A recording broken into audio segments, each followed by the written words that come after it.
আইন নিজের হাতে তুলে নেওয়া কোনোভাবেই বরদাস্ত করবে না সরকার। পরিষ্কারভাবে বলে যাই, আইন হাতে তুলে নেবেন না। এই সরকার কাউকে ছাড়বে না।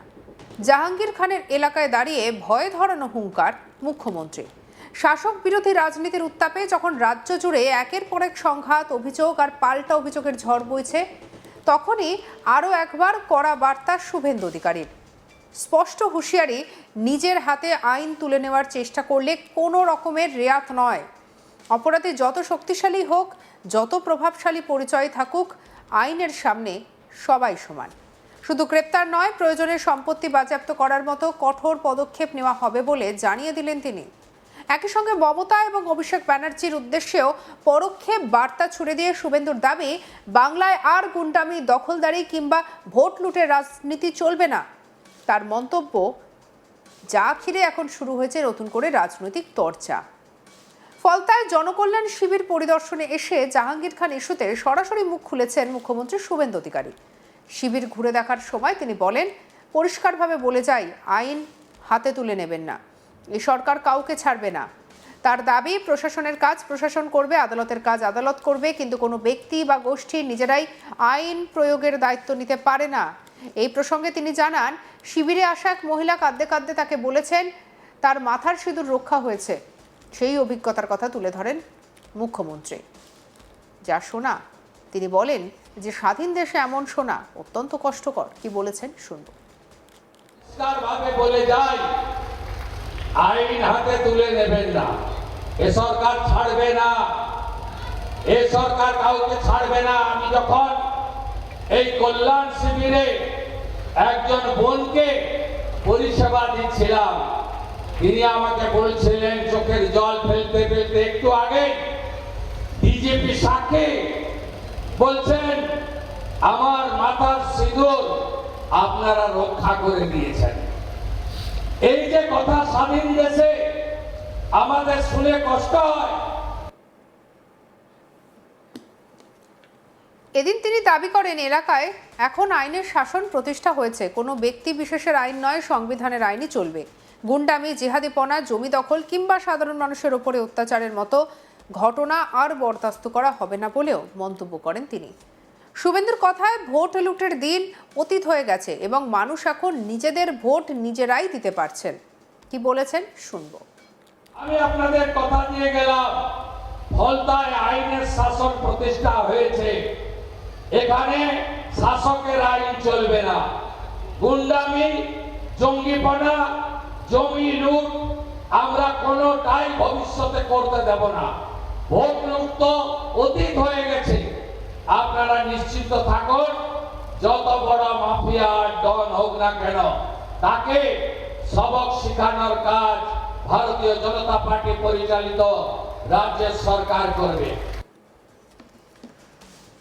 মঙ্গলবার থানায় হামলার অভিযোগ নিয়েও সরব হন শুভেন্দু। নাম না করেই জাহাঙ্গীর খানের স্ত্রীকে নিশানা করেন তিনি। অভিযোগ তোলেন, এক মাফিয়ার স্ত্রীর নেতৃত্বে কিছু মানুষ, পুলিশ এবং আধা সামরিক বাহিনীর উপরে হামলার চেষ্টা করা হয়েছিল। যদিও পুলিশ এবং কেন্দ্রীয় বাহিনীর দ্রুত পদক্ষেপে পরিস্থিতি নিয়ন্ত্রণে আসে বলে দাবি করেন তিনি।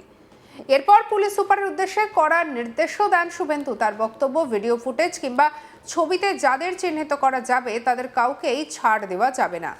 ভারতীয় ন্যায় সংহিতার আওতায় কঠোর ব্যবস্থা নেওয়ার নির্দেশ দেন তিনি। পাশাপাশি সতর্ক করে বলেন, পুলিশ, সরকারি কর্মচারী কিংবা আধা সামরিক বাহিনীর উপরে হামলা কোনোভাবেই মেনে নেওয়া হবে না। শুধুমাত্র গ্রেপ্তার করেই দায়িত্ব শেষ হবে না। প্রয়োজনে অভিযুক্তদের সম্পত্তি বাজেয়াপ্ত করে নিলামে তোলার পথেও হাঁটতে চলেছে প্রশাসন। কি বলছেন শুভেন্দু অধিকারী শুনবো।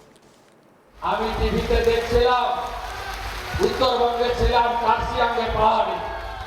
এখানে কিছু লোক একজন মাফিয়া স্ত্রীর নেতৃত্বে পুলিশ এবং প্যারামিলিটারিকে আক্রমণ করতে গেছিল। আমি এখানে এসপি সাহেব আছেন, আমি বলে গেলাম, ভিডিওতে যতগুলোকে ছবিতে দেখা গেছে কেউ যেন বাড়িতে না থাকে।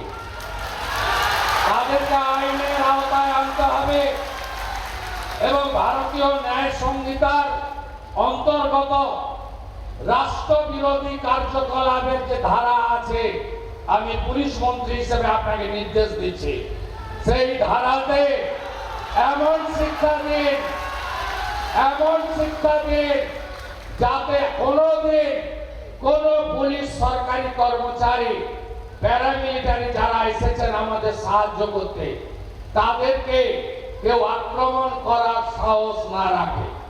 আপনারা শুনলে খুশি হবেন, শুধু জেলের ভাত খাওয়ানো নয়, যারা হামলা করেছে তাদের সম্পত্তি বাজেয়াপ্ত করে সেই সম্পত্তিকে নিলামে চড়ানোর কাজও আপনাদের ডবল ইঞ্জিন সরকার করবে। আইনের শাসন প্রতিষ্ঠা করাই আমাদের লক্ষ্য। সবাই ভালো থাকবেন। প্রচন্ড ঘরবাক্ত পরিবেশ। সব মিলিয়ে জাহাঙ্গীর ইস্যুতে শুভেন্দুর এই কড়া বার্তা যে রাজ্যের রাজনৈতিক মহলে নতুন করে আলোড়ন ফেলতে চলেছে তা বলাই যায়। শুভেন্দু বলেন যে ফলতায় অনেক দুর্নীতি হয়েছে। এখানে জেলা শাসককে বলে গেলাম, গত আমফানে ফলতার প্রতিটা ক্ষতিগ্রস্ত বাড়ির জন্য 20,000 টাকা করে দেওয়া হয়েছিল প্রধানমন্ত্রী রিলিফ ফান্ড থেকে। মুখ্যমন্ত্রী বলেন তিনি তালিকা পেয়েছেন, আরও ব্যবস্থা করা হবে। এছাড়া বাংলার আবাস যোজনা নিয়ে বিগত তৃণমূল সরকারের বিরুদ্ধে সরব হন মুখ্যমন্ত্রী। কি বলেছেন শুনবো। আমি এখানে জেলা শাসককে বলে গেলাম, গত আমফানে ফলতাতে প্রত্যেকটা হাউস ড্যামেজে 20,000 টাকা করে প্রধানমন্ত্রী রিলিফ ফান্ড থেকে দেওয়া হয়েছিল। 20,000 ইউনিট টাকা চুরি হয়েছে, আমি তালিকা পেয়েছি, তারও ব্যবস্থা হবে। আর কিছুদিন আগে বিগত সরকার বাংলার বাড়ি বলে একটা স্কিমে প্রথম কিস্তিতে 8,000 বাড়ি, এখানে বাড়ি হয়নি, সেখানে 60,000 টাকা করে 8,000 ইউনিট টাকা তুলে নিয়ে চলে গেছে। কে তুলে নিয়ে চলে গেছে আপনারা জানেন। তাকে অভিযোগ আছে বিগত দিনে যিনি বিডিও ছিলেন তিনি সহায়তা করেছেন। বিডিওর বিরুদ্ধে যে ব্যবস্থা নেওয়ার আমাদের ভিজিলেন্স নেবে সরকারি। আর ডিএম সাহেবকে আমি বলে গেলাম, এই ক্ষেত্রে প্রত্যেকটি বেনিফিশিয়ারির ফিজিক্যাল ভেরিফিকেশন, অর্থাৎ বাড়ির যে টাকা লুট হয়েছে সেই লুটের টাকা ফেরত করানো এবং তাদের বিরুদ্ধে প্রয়োজনীয় ব্যবস্থা নেওয়ার কাজ এখানকার জেলা প্রশাসন করবে। আমি এটা নজর রাখব। আমি এখানে জেলা শাসককে বলে গেলাম, গত আমফানে ফলতাতে প্রত্যেকটা হাউস ড্যামেজে 20,000 টাকা করে প্রধানমন্ত্রী রিলিফ ফান্ড থেকে দেওয়া হয়েছিল। 20,000 ইউনিট টাকা চুরি হয়েছে। সঙ্গে রাখুন আজ তাক বাংলাকে সাবস্ক্রাইব করতে ভুলবেন না।